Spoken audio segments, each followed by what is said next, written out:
Lakers, it's only right that the Armani suit, it was included on Sunday as the Lakers unveiled Pat Riley's statue outside Crypto.com Arena before the game.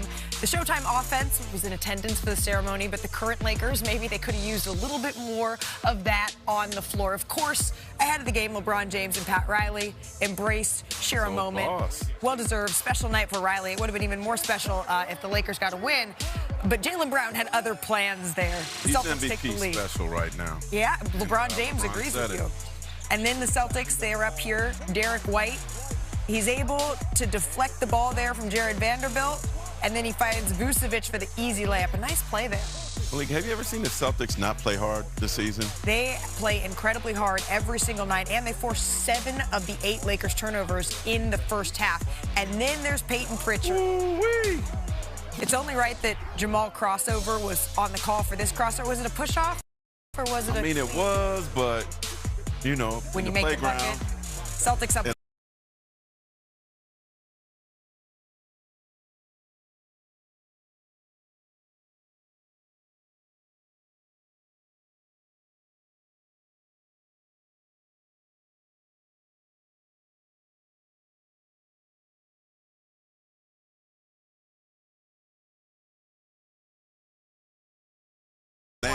Jaylen Brown kicks it back out. Pritchard cleans it up. I've been watching this kid do this since he was 14 years old, playing against the Hoop Summit team in Portland. Still doing the same thing, destroying folks. And it kept going. Third quarter, Lakers down. Luka Jokic threads the needle to LeBron James. Finishes with the slam. LeBron, he became the first player in NBA history to reach 43,000 career points with that bucket, Mr. Spears. Pretty incredible. That ain't getting past. It didn't get better for the Lakers here. Jaylen Brown knocking down the 3, and then under 4 minutes to play in the fourth quarter, the Celtics up big. Peyton Pritchard, just insane dribble package before draining the 3. Pritchard, 30 points off the bench. The Celtics win 111-89. And if you felt a little like Beyonce, like you were having deja vu watching the Celtics defense on Luka, you were right. It was very similar to their game plan from the 2024 NBA Finals. That constant full-court pressure, it forced the Lakers to have other players initiate their offense. And as you can see, it really kept the ball out of Luka's hands here. So Kendrick Perkins joining us, as well as Brian. That was not the only way. That's not the way that Luka typically wants to play here. How, Brian, did you see Boston control the game? Well, look, the good news for the Lakers is that they finally have their big 3 healthy. LeBron, Luka, and Austin Reeves. This is what they've been envisioning for over a year now. The bad news is that group has to be awesome on offense, because they're not going to be able to be awesome on defense most of the time. And that's what Boston did in this game. Boston targeted them on the perimeter. They were able to generate a ton of open shots out of isolation and putting those guys into pick and roll.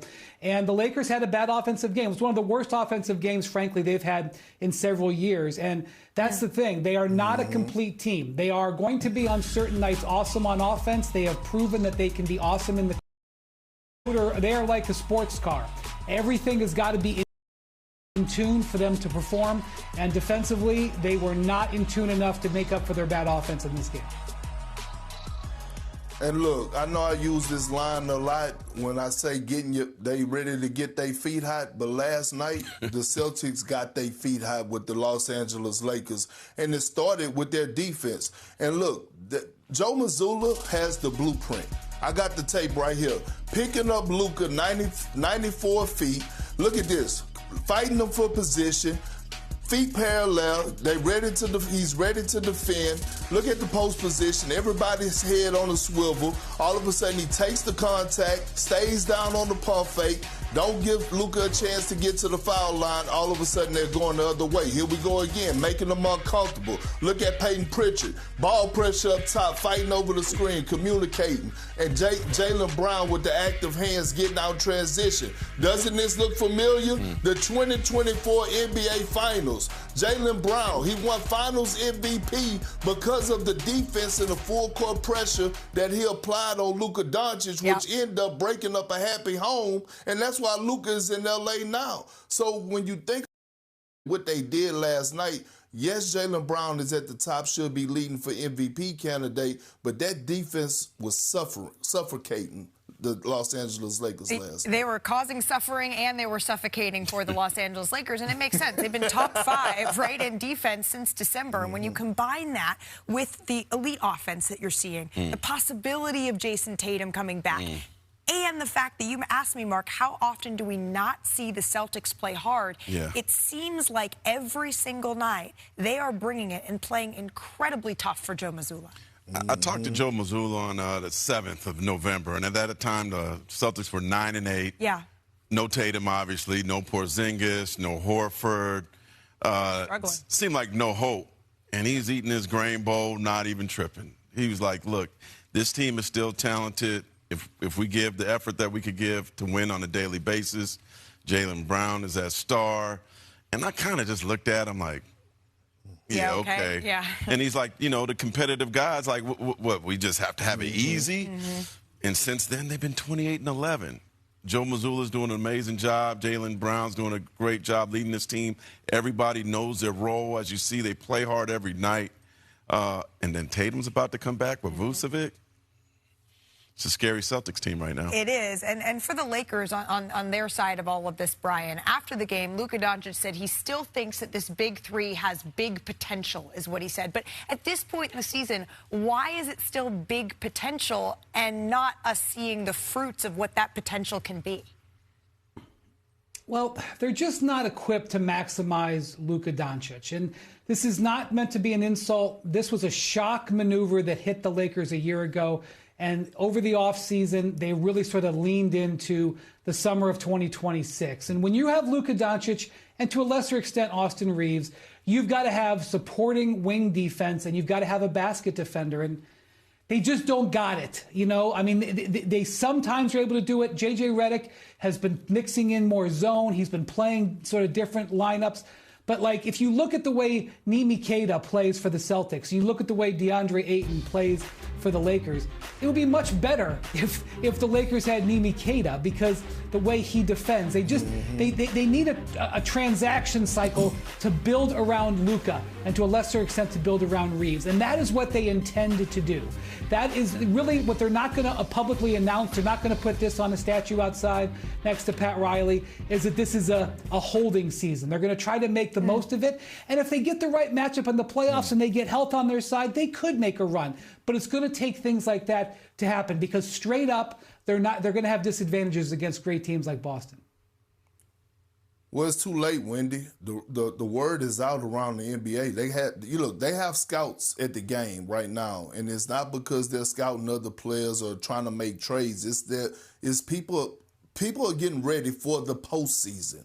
And so now all of a sudden the word is out that, hey, if you want to beat the Lakers, involve Luka and Austin Reeves and make them have to play defense, one-on-one defense. One, they feel like they can't. Two, it takes a lot of energy away from them, so they don't have that much energy offensively. So until they figure it out, the two guys that are leading the charge that they want to change their mindset and decide to slide those puppies, the Lakers are going to be heading home early this season, because they don't have the personnel around them to support them where they lack it. Well, it feels like sort of the middle of the West, though, outside of those top 1, 2, maybe 3 spots are a little bit jumbled. Case in point, let's head north. That's where Nikola Jokic and the Nuggets, they were visiting the Golden State Warriors.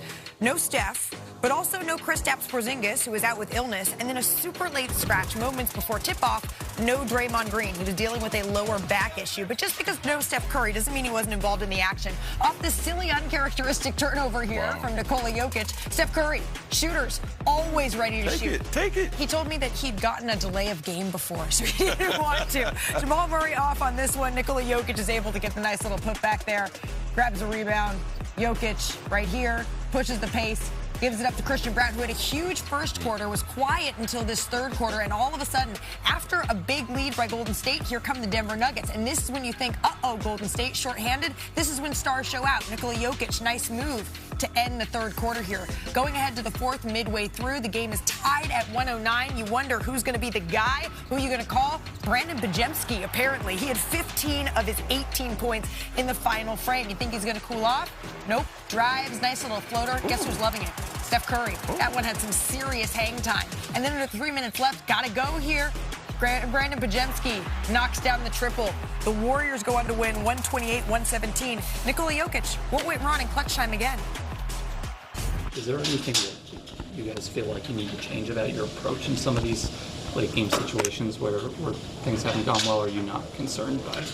I mean, I'm definitely concerned because we are losing the games, we are losing the games and we are not creating open looks, so that's something that we need to change, and hopefully we need to get better. I don't know what it is, but we need to figure it out. All right, so the Nuggets, they've hit a little speed bump this month. They've dropped 6 of their 9 games, and they've allowed 120 points a night this month. Denver entered the month a half game behind San Antonio for second in the West. Now they are 5 games back from San Antonio. And health is a part of this. Yeah. By Jokic's standards, he had 35, 20, and 12, right? Another triple-double. But he's hurting, Mark. What's going on? Yeah, he's not the type of guy that's going to tell you, and by those gouty numbers, you don't even think anything's wrong with him. But since the Clippers game on February 19th, he's really been hampered by a right wrist shooting hand injury. Yeah. And you could look at his numbers and say, what are you talking about? Well, the turnovers are high. He's had 13 turnovers in the last 3 games. Certainly not quite himself.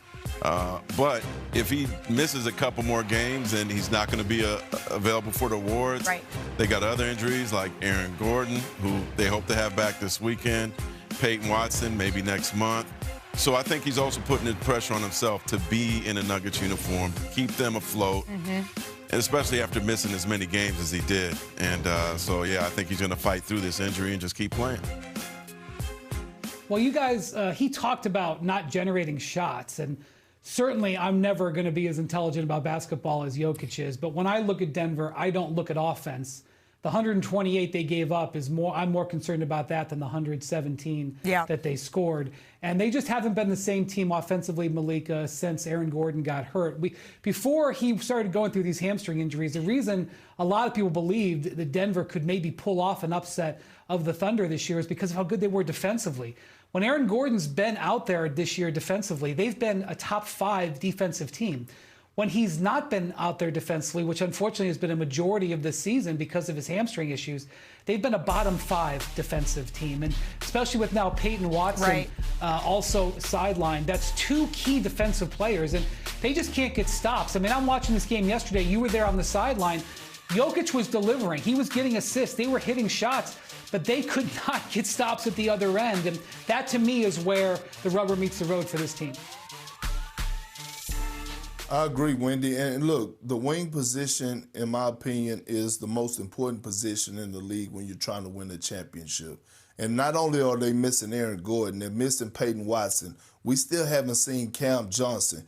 You need those 3-and-D guys, that athleticism in the wing, at the wing position, to defend, especially in the Western Conference when we're talking about SGA. When you talk about Stephon Castle, De'Aaron Fox, the list goes on. So, again, it's never the offense when it comes to the Denver Nuggets, but the defensive side of things, they definitely need to tighten up. Yeah, I talked to David Adelman before yesterday's game, and he mentioned that he would like to see 15 games with the roster that they had from opening night. Remember that roster? They've only played 10 games together, but they've gone 8-2. He feels very good about that team, but they're running out of time to be able to put those 15 games together. So for Denver, that's really what it comes down to. It comes down to being healthy. But it was a packed weekend. We had a lot of games, so we thought we would narrow it down. Big 3, our top 3 plays of the weekend. Starting with Naz Reid at number 3. I love the Prince uniforms, by the way. On the breakaway. Behind the back. Wait. Throwing it down on Daniel Gafford, by the way. Big poster there. Hey, big fella. From Naz Reid. So that's number 3. Coming in at number 2, Tyrese Maxey. Put this one on the Same poster. court. I'm sorry, Ant-Man. Max taking it to the max with a steal. I know what you did right there. And then a dunk on Anthony Edwards. Edwards. His boy stare down Left with him, hand. though. Did we get that part in there? Look at his boy staring with him. And the left hand, as Brian You know pointed what out. he did. And then our number 1 play. That's what you call catch them slipping. Poster worthy. It had to be Jalen Green, right? In double overtime. 0.2 seconds left, game tied. Green from 3 and hits it at the buzzer. Check out the span angle. Wow. Good to see him back. Good to see him back. He was 5 for 25 from the field. heading into the final possession. A great ending for the Suns, but some unfortunate news also out of that game. Our Shams Charania reporting that Dillon Brooks has a broken left hand. It's going to keep him out for 4 to 6 weeks here. The Suns are currently 7th in the West, and Brooks is the second leading scorer. He's averaging a career-high 21 points a game. So the Suns are certainly going to miss Brooks on the floor for this crucial stretch of the season. Still, we're going to start right there with Victor Wembanyama's comments. Perk, do you want to see Vic in the dunk contest? I will pay my hard-earned money, not only just to go watch him play, but to participate in the dunk contest. And this is why I say Victor Wembanyama is going to be the next face of the league, because he embraces everything about the NBA.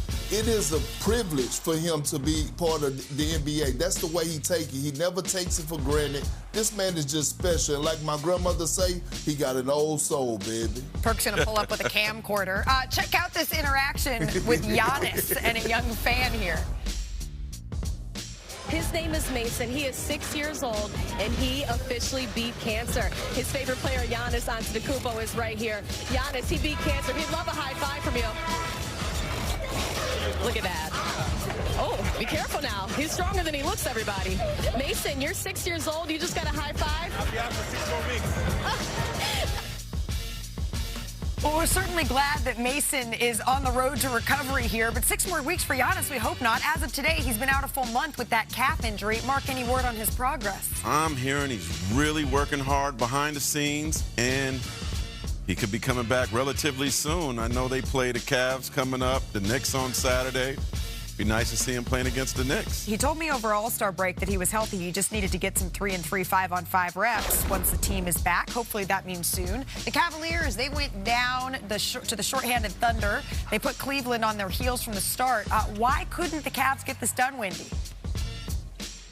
I don't know if they knew the game started at noon Central, Malika. They were down 28-5, 6 minutes into this game. The Thunder were completely ready with high-pressure defense. The Cavs won the rest of the game by 15 points. But that first 6 minutes completely derailed the Cavs, broke their winning streak, and a terrific team performance from the Thunder to get this win under these circumstances. Yeah, that wild OKC nightlife, it strikes again. Oh, man. The Knicks, they held on for a road win in Chicago last night. Cat led the team in scoring, and he's had 3 straight 20-point games. He entered this stretch averaging just 16 points a game since January 1st. So he is starting to turn some things around.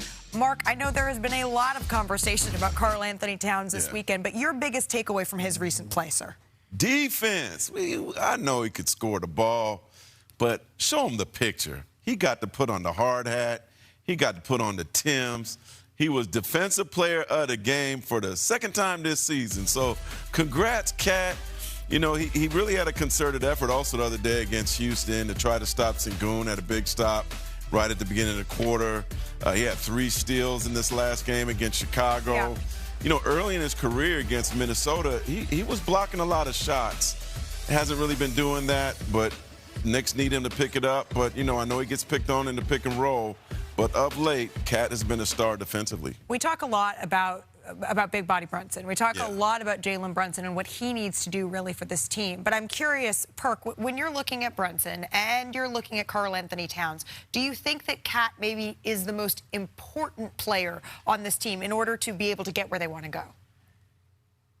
Absolutely he is, Malika. And look, so many people have high expectations for Karl Anthony Towns because he's one of the most skilled bigs to ever play the game of basketball. And when he's engaged, when he's happy, we get this version of Karl Anthony Towns. Kevin Garnett didn't praise a lot of players while he was playing. He told me on the back end of his career that Karl Anthony Towns was one of the most skilled players he ever played with. And when you get Karl Anthony Towns involved early offensively, he's going to continue to win those Defensive Player of the Game awards for the New York Knicks and put on his Timbs and his hard hat. So I just want to keep seeing the Knicks continue to feed him, continue to make him feel wanted. We all want to be loved. We all want to feel like we all want to feel love you, loved. big That's fella. all he wanted. Yeah, that's it. I just want to feel love. That's all Cat want. And he gonna give you this version.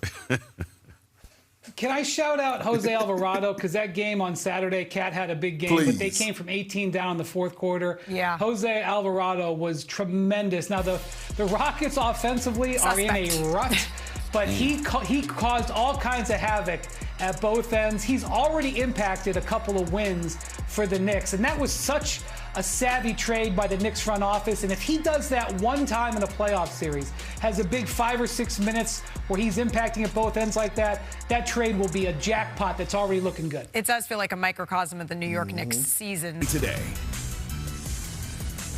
So the Celtics, they posted some images of Jason Tatum at practice over the weekend. Fans really excited because it looked like with the shot clock, maybe this was a full scrimmage. But let's just say that Joe Mazzulla, he wasn't too eager to answer questions.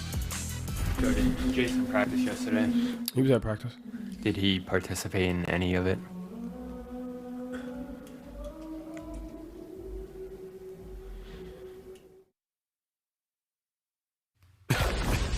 I can feel that stare from here. But without Tatum, Jaylen Brown, he continued to carry the Celtics last night against the Lakers here. Gets a steal, throws down the slam, and then jumping ahead to the third quarter because he didn't slow down. Brown creating some space. What can Brown do for you? And then shoots it there. Nails the mid-range jumper. And then later in the quarter, little step back. Creating some distance from Austin Reeves. Knocks that one down, too. Most underrated player in the league. Coach Mazzulla loving it. Get you someone who looks at you the way that Mazzulla looks at Brown. Brown cutting through the defenders there, high off the glass, gets that one to go, plus the foul. He was playing aggressively in this one. And then putting on the final touches. Gets it at the top. Nails the three. He finished with 32 points. And here's what LeBron had to say about Brown postgame. Listen, JB is playing great basketball, man. And you can't fault his, this whole MVP thing. I don't understand why his name is not getting talked about some as well. Like, nobody gave them a shot to start the season. It's an honor for LeBron, who's arguably the best player to ever play the game, giving me some high praise. I'm just grateful. I wake up every morning, grateful, humbled, in the position that I'm able to be in, and I come out and put my best foot forward every single day. Who spoke tonight behind T-O-N-I-T-E behind Jaylen Brown. But Jaylen Brown has been in a rare form this season, and he's been putting up career highs in scoring, rebounding, and assists. Brown has led Boston to the second spot out east and looking to make a run toward a potential deep playoff push by the former Finals MVP here. And from the MVP, the Finals MVP, to the three-time Coach of the Year. It was Pat Riley Celebration Day here in Los Angeles as the godfather of the Showtime Lakers. He became the franchise's first coach with a statue. Here is the legendary Pat Riley pregame. All we really want in life and after is to know that what we did mattered and counted. Not just that we won, not just that we made history, but we left something behind worth remembering. And when it comes to time to kick some ass, you do it. And one day, someone will follow the path you left behind. Pat Riley has one of the most accomplished basketball careers we've ever seen, and it started with the Lakers. He won a title with Los Angeles as a player, as an assistant, and then 4 as a head coach. Now he is immortalized with a statue. Our George Sedano has more on his lasting legacy. Pretty role player. His name is Pat Riley. He has become a valuable member of that Laker bench. Cinematic head coach. The party started here, but it's going to end in L.A. Cold-blooded executive. I'm pissed, okay? So go ahead. Affectionately known as the Godfather, Pat Riley's journey is a masterclass in adaptation and the relentless pursuit of excellence. I want to thank Jerry because he's the one that pushed me through the door and he said, you can do it. The logo and the smile, just think if I had a little bit of talent, how much I could have done, huh? Though his professional playing career was modest, he was a vital reserve on the 1971-72 Los Angeles Lakers team that won 33 consecutive games and a championship. This early exposure to winning at the highest level became the blueprint for his future. Hello, everybody. I'm Pat Riley, and welcome to Showtime. When he took the helm of the Lakers as head coach in 1981, Riley didn't just win, he revolutionized the pace of the sport. He orchestrated the Showtime era, an up-tempo, high-octane brand of basketball led by Magic Johnson. Magic is straight down the middle. Still going, still going. Oh! Highlight film! He famously guaranteed a repeat championship in 1987. I'm guaranteeing everybody here, next year we're going to win it again. A bold promise he delivered on in 1988, making the Lakers the first team in 19 years to go back-to-back. I guess the question that so many people have, Pat, is why? Why not? The true genius of Riley lies in his ability to pivot.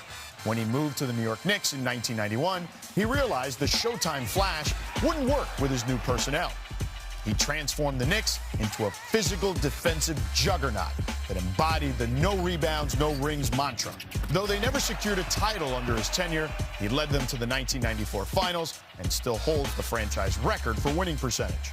Pat Riley has stepped down as head coach of the New York Knicks, obviously because he feels like he didn't have enough say-so in personnel decisions. 1995, Riley moved to the Miami Heat, where he would cement his legacy as a dual-threat coach and executive. This championship parade, and I mean, that's the only reason that I coach. He led the Heat to their first championship as a coach in 2006, but his most significant impact came from the front office. In this fall, I'm going to take my talents to South Beach and join the Miami Heat. As president, he engineered the 2010 Big Three era by bringing in LeBron James and Chris Bosh to join Dwayne Wade, whom he drafted in 2003. Rebound Bosh, back out to Allen, his three-pointer. This move resulted in 4 straight finals appearances and 2 more championships in 2012 and 13, the 8th and 9th of his illustrious basketball life. There is nothing wrong in being unique. There is nothing wrong in separating yourself from the pack. The goal is to become significant, to leave footprints others will follow. Pat Riley's philosophy focuses on the disease of me, the danger of complacency and ego. By constantly reinventing himself and his teams, he became the first North American sports figure to win championships as a player, assistant coach, head coach, and executive. Whether on the sidelines or in the front office, Riley remains one of the ultimate architects of winning. And they chose the absolute perfect pose for Pat Riley's statue, signaling that it was go time. Brian, what do you think the lasting memory of Riley's time with the Lakers is going to be? I don't know if there's one memory. I will tell you, though, that one story that he told me when I was covering the Heat was, you know, that famous prediction he made, that guarantee where he said they would win in 87, they would win in 88. He didn't just say it off the cuff. There was a reason why he said it, which was because the previous 2 times they won the title with him as the head coach in 82 and then in 85, he felt the team didn't come back with good focus the following year, even though I looked it up, they won 58 and then 62 games, but they didn't win the championship. And so he wanted to put them under pressure from the moment of the parade that he would be holding them to a high standard, that he wanted them to win the back-to-back that time, which that right there is a Pat Riley story. I had begged my dad, and all right, I know I'm dating myself, Malika, 1988 to see Kareem's last game in Oakland. Went to the game, and it was like going to see the Beatles, not only with Kareem, but with Magic, with Showtime Lakers, with Pat Riley, seeing that suit.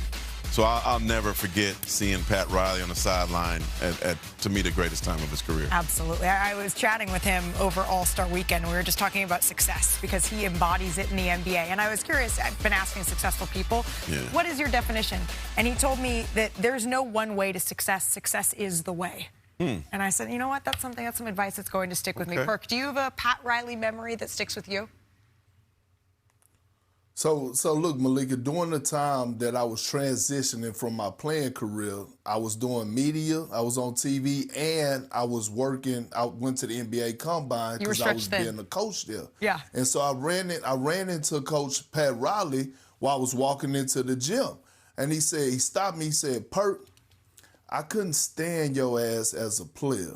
But, boy, I actually enjoy you on TV, man. You funny as hell. I love watching you. Keep being you. Keep being authentic. And it blew me away because I was still in the trying to find whether or not I wanted to go the coaching route or come on television. I tell you what, he put the key in my back. I ain't never looked back since. I can tell you very similarly. When Pat Riley tells you that he watches the show, if you're watching, hello, Godfather, and that you do a good job, that is something that is incredibly motivating. But you can't tell the story of Pat Riley without really diving into how his coaching career in the biggest glamour market in the NBA and all the parallels there. He holds the Lakers and the Knicks win percentage records. He won the Heat's first title in 2006. You saw Dwayne Wade was in attendance. And Riles is the only coach in NBA history to win Coach of the Year with 3 different franchises. Now to some sad news. Former WNBA All-Star Kara Braxton has died after being in a car crash in Atlanta. Braxton was the number 7 overall pick by the Shock in 2005, and after 3 standout seasons at the University of Georgia. She won the WNBA title 2 times with the Shock, and in a statement, the WNBA said, quote, "It is with profound sadness that we mourn the passing of 2-time W champion Kara Braxton. Our thoughts are with her family, her friends, her former teammates at this time." Braxton was only 43 years old. Anthony Black, he's having a true breakout season for the Magic in his 3rd year. He's putting up career highs across the board. And really, if you look at these numbers, he looks like one of the most improved players in the NBA. And fresh off his win against the Clippers, Anthony Black, he is joining us now. But first, of course, as any good guest does, he has to sign our big board, putting that John Hancock up there. Oh, nice signature. Anthony, my friend, welcome back to the show. It's so good to see you. Good to see you. It's good to have you. I don't think you've been here in studio since you declared for the draft. A little bit's happened since then. A couple things. Yeah, we got a little bit to catch up on. Let's start with that most improved candidacy here. I mentioned the career highs. Where do you feel your game has improved the most? Just being more versatile, getting my shots in different ways, shooting shots off the bounce, breaking my man down, but just also continuing to play off of, you know, P, Franz, Jay Suggs, just the other good players we got on the team. Yeah, it feels like this Magic team is really rolling. I can take that pen. You Thank you. have to keep it. You've had a crazy weekend, though. We appreciate the time, of course. We saw the double overtime loss against the Suns on the buzzer beater. Yeah. But you recovered very quickly from that. What do you say? Why don't we take a look at your Clippers win here? Cool. All right, let's roll the highlight here because the Magic, 7th in the East. But take a look here. We're going to pick this one up in the first quarter, midway through. Getting out in transition here, running the floor. That's a good dot right there. Yeah, coming in for the finish. What did you see on that one? Just open lane. You know, we're trying to play fast, so trying to get out on the break. And, you know, Tristan did a good job seeing me and threading the needle. But here you have Kawhi Leonard on you. When you, as a defender like that sizing you up, what are you calculating? Just a way to get past him. You know, he do a good job getting steals and blocks, so trying not to play with the ball, just getting past him, and then trying to finish. Tough little pushing the tempo here, layup to tie the game, and then under a minute remaining, you're up by 2 here. Walk me through the end. What we got here? It's a 2-point game, you guys are up. Yeah, it was a real close game. You know, we couldn't really create separation all night. You know, that was a big play for us, big rebound. P did a good job getting out, getting on the break. And, you know, they got a shot to win it at the buzzer. Luckily, it didn't go in, and we won a close one. Yeah, you did. You won a close one. The composure of this young team is something that was on display in that game. I mentioned that you're 7th in the East right now, but right behind the 76ers, just under 2 months left in the season. What do you want to see in these last handful of games to say that you can crack that top 6? Just getting consistent, you know, with the way we play, just the energy we bring every night, especially on the defensive side of the ball. And, yeah, just making a push. You know, we expect to be playing our best basketball in this stretch of the season, so just figuring it out. And, yeah, making a push towards the end of the year. Do you guys talk about it? It felt like coming into the season, you all were discussed as a team that's going to really make some noise in the East. How do you view yourselves and your own expectations? Oh, yeah, you know, it's been a different season for us, battling injuries, different dudes, but pretty similar to where we've been the last couple of years. We feel like, you know, we got a lot of talent. We feel like we can compete with anybody in the East, so we're looking forward to just this last stretch, cleaning some things up, just getting ready to, you know, make a playoff push and seeing what we can do from there. Health is the name of the game. Sure. You all added to your coaching staff, God Sham God, in this past season. I'm curious if you want to pull out his move on him. Have you ever done that in a practice yet? Of course. I actually did it. I did it in the Houston game this year. That's the first time I was able to find it, but it's always fun, you know, doing that whole thing with him, you know, his own move, the Sham God, and just having him in the gym has been good for me and everybody else on the team. And then it's kind of fun when you can look over to the sidelines and say, yeah, you see what I did there. For sure. Maybe that was the first time you were able to pull that out was the Houston game, but we've seen a couple of highlights for you this season that shouldn't just be contained to the small screen. I think they need the big board. So let's take a little walk, because you've had 64 dunks this season. 64. Yeah, that is already more, my friend, than double your last 2 seasons combined. That's more than your last 2 seasons combined. So we thought we would pull out your top 3, at least that we see here. So let's start at number 3, if we could, please, Director Matt. This early in the year. This is early in the year. What do we think? Nice pass, good defensive offense clip. We love those in Orlando, so good clip, good lob. And it's on VJ. Yeah. As a little side note. Okay, that's at number 3. At number 2, we're going to the colorful courts of the in-season tournament. Yeah, this is against Philly again. What's with you in Philly? I don't know. This one was crazy. I had to go in this game. Jay Suggs was looking for me all night, and we just linked up on this, you know, this lob. You had to figure what number 1 was going to be, right? This is worldwide. For sure. In Berlin. I don't know. This was crazy. You know, I didn't really even see all these defenders in the time, but you know, I was just trying to get downhill and make a play. It was a close game, so. And then you get a poster like this. Can you put up an actual poster of your poster? I would, personally. You personally would? I haven't, but, you know, definitely something I got to get in the crib when that comes. Make a print of this one if you're going to have one. This would be the one. Dunk of the year so far? In my opinion, but I don't make the rules, so. Well, I'll make the rules and say that we think that this has been the dunk of the year. Any chance that maybe we could see one top this in the future? I think so. I think I got more dunks. I can do some more contact than this. Okay. All right. More contact than 4 defenders. You heard it here first. Anthony Black.